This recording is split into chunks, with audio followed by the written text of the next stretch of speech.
Greetings, people of the internet. I'm posting a video today of some modifications that I've done to my Fender Blues Junior version 3 guitar amplifier. I purchased this amp on Craigslist a couple weeks ago for $275, which I thought was a pretty good deal for this amp that seems to be going for anywhere from $350 to $400 on the used market these days. It is the black version, not the tweed version. It's bone stock, original tubes, original Fender special design by Eminence speaker. I've got the same complaints that most people have about this amp. It's boxy and harsh in its stock state. There's a lot of electronics mods that you can do. There's the Bill M mods. There's some other mods that can also be done. I'm not going that far. I'm going to try tubes and a speaker. So, real quick on the tubes, I'm doing a swap with JJ tubes that are purchased from Eurotubes.com. I asked them for a set of early breakup, so they test all their tubes and make sure that you're getting, I think the EL84s are just spec'd such that you're going to get more breakup at lower volumes. And the speaker, I found, again, a crazy deal on Craigslist. It's a Celestion Greenback G12M 8-ohm speaker that I got for $40, so I couldn't not purchase that speaker and try it in this amp. Like I said, I'm not going to do the electronic mods yet. I'm going to see what it sounds like as is. So the reason I'm using this amp, the type of player that I am, on my best day, I am a serviceable rhythm guitar player, playing covers with some guys down the street in a garage. This amp is going to complement, I've got a THD Univalve, which is a 15 watt, also a 15 watt amp, and the cabinet with that is it's an Avatar 12-inch, it's called a Helitone speaker, so it's a Celestion, I believe a G12H that's been, well, it's years old now, but basically they break it in for you by pounding, I think, 12 to 15 hours of drum and bass music through it. Which seems to make a good difference in terms of breaking in the speaker. So the Fender will complement that rig and a stereo setup coming from my pedal board at home. I just wanted a small, lightweight amp to carry to practice and potentially to gigs here and there if we play gigs.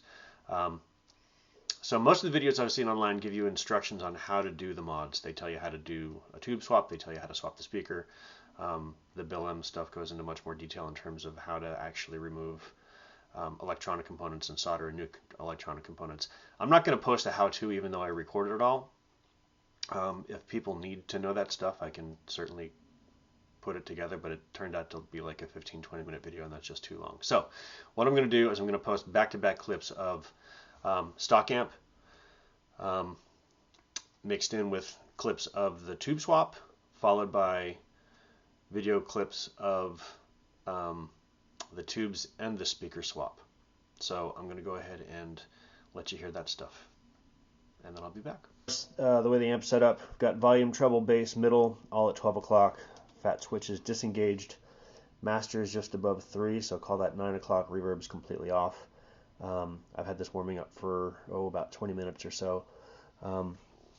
We've got the mic set up. We've got a Shure SM57 that's kind of pointed, well, it's pointed just to into the cone of the speaker. And then we've got an Audio-Technica AT2020 condenser mic that's about a foot off the front of the amp, about dead center. So we're going to keep the mics there throughout this process, just for consistency's sake. Guitar, we've got a standard Mexican Telecaster, nothing special there.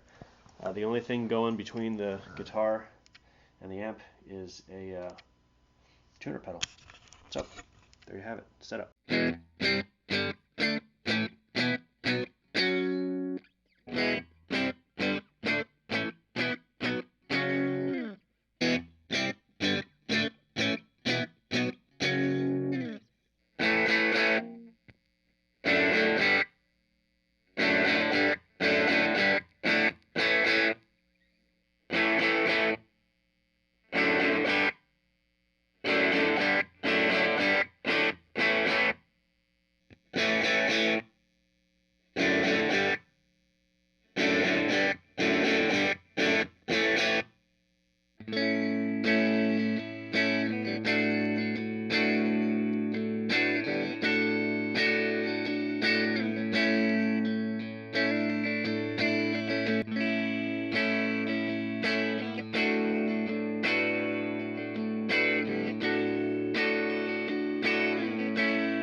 there you have it.